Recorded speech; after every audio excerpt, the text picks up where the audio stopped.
when it comes to Halloween candy, are these things really the best? And are these things really the worst? Oh, hi. With spooky season coming up, I wanted to make sure I had some popular stuff to pass out to trick-or-treaters. So I grabbed this giant bag of bulk candy from an old-timey general store. Let's see, I've got I got this cube sucker, very cool. Sour candy buttons, uh-oh, only a year and a half left to enjoy those. Oh, how about this?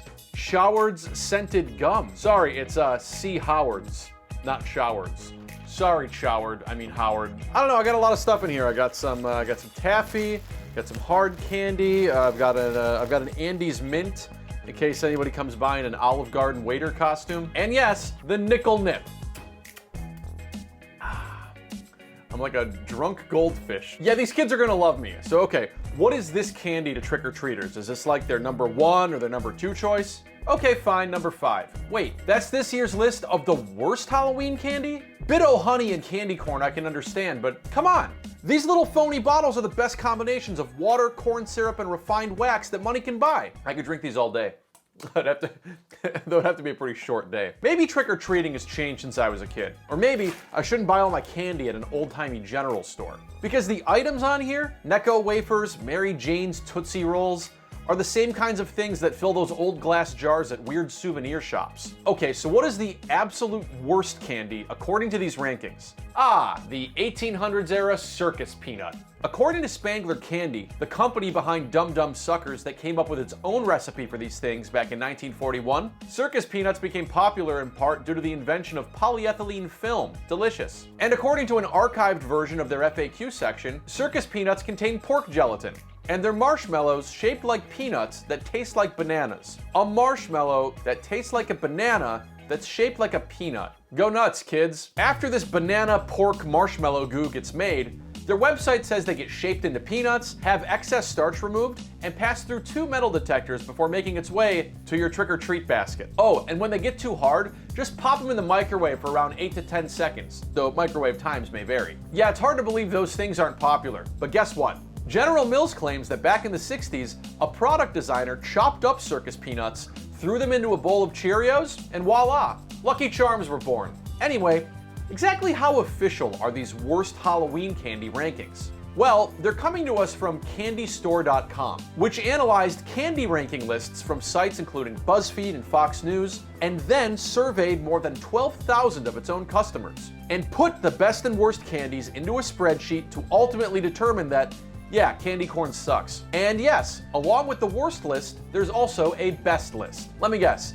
Zot's Orange is on there? Absolutely not. Do not buy this. Oh my God. On the best list, we've got Snickers at number 3, M&M's at number 2, and Reese's Peanut Butter Cups at number 1. That's a lot of chocolate, and a major disappointment to all you Showard scented gum heads out there. There's also another list too of the most popular candies. Now if that sounds confusing, think of it like our presidential elections, where just because you win the popular vote, that doesn't necessarily mean you're the best and you're going to become president. Because that's exactly what this silly little Halloween candy story needed.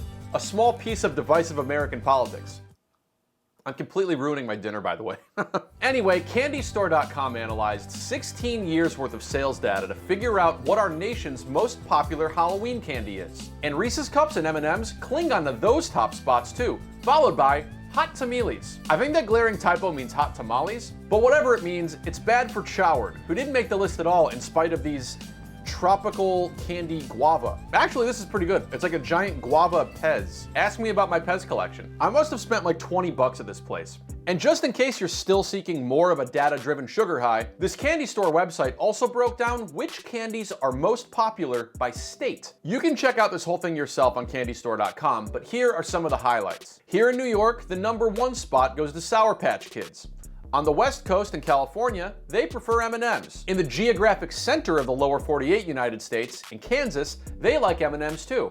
But if you're going off the geographic center based on the entire 50-state union, sorry Puerto Rico, that's in South Dakota, and their top pick is Starburst. The most disappointing popular pick probably goes to Utah. the only state in the union to rank the second worst Halloween candy, candy corn, as its top item. Though I guess that's not surprising for Utah, the state that's turned soda mixed with milk into its own appalling TikTok trend. So this has been a lot of time to talk about candy, but this is a huge business. The National Retail Federation claims Halloween candy sales are going to hit $3.6 billion this year. However, inflation and supply chain issues might be impacting whoever was planning on passing out these candy pipes. Is this a pipe? This is destroying my dinner. I'm eating in like 5 minutes. A sales and marketing company called Advantage Solutions just released a survey of 40,000 adults that found about 30% of those people plan to spend less and buy less candy this year, while about half plan on spending the same amount they did last year, but with inflation, that'll likely lead to buying less candy due to high prices. There's apparently a sugar shortage too, which is likely to impact the cost and production of candy. Good thing these things don't expire until 2025. The worst of the bunch.